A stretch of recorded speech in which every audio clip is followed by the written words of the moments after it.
Radio One, musique, info et vous sur le www.r1.mu.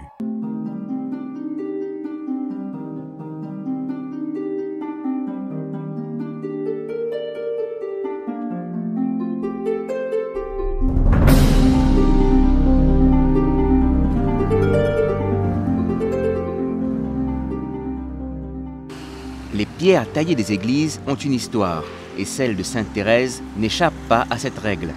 L'église a été bâtie en 3 étapes, comme nous l'explique l'actuel curé de la paroisse, le père Philippe Tam In, qui a bien voulu être notre guide. L'église a été construite en 3 étapes, je crois. Alors, tout a commencé en 1872. La paroisse a été fondée en 1868.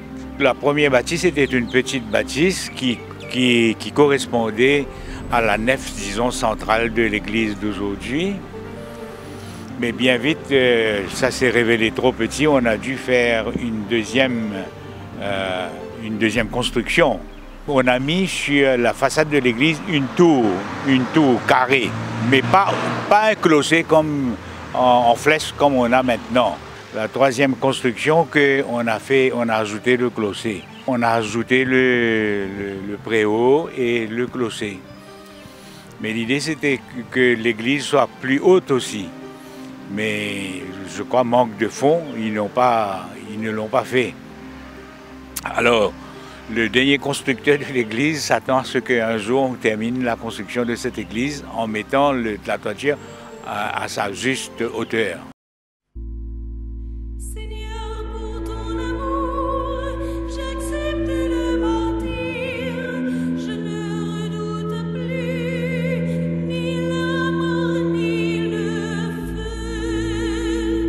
À l'intérieur, la pierre se mélange à la charpente et avec le marbre du maître-autel.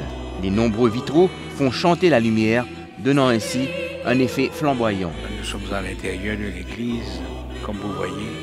L'intérieur est beau. Il y a le maître-autel en marbre.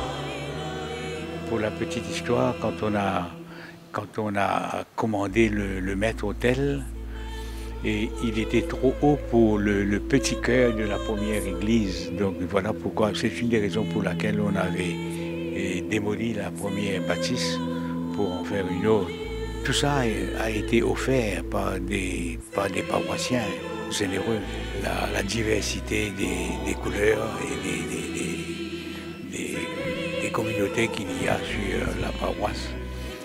Et puis aussi, et finalement, tout ce monde-là s'entend très très bien et travaille ensemble. Une paroisse qui a aussi été le témoin privilégié de plusieurs événements majeurs de Maurice. L'enterrement de Sir Gaëtan Duval, la visite du pape, c'est la seule paroisse où il s'est arrêté pour parler aux paroissiens. Et puis il y a eu la visite des reliques de Sainte-Thérèse de l'Enfant Jésus. Autant que je sache, voilà 3 événements. La rue séparant l'église et la cure porte le nom du premier curé de la paroisse, le père Comerford. Radio One Sur le www.r1.mu.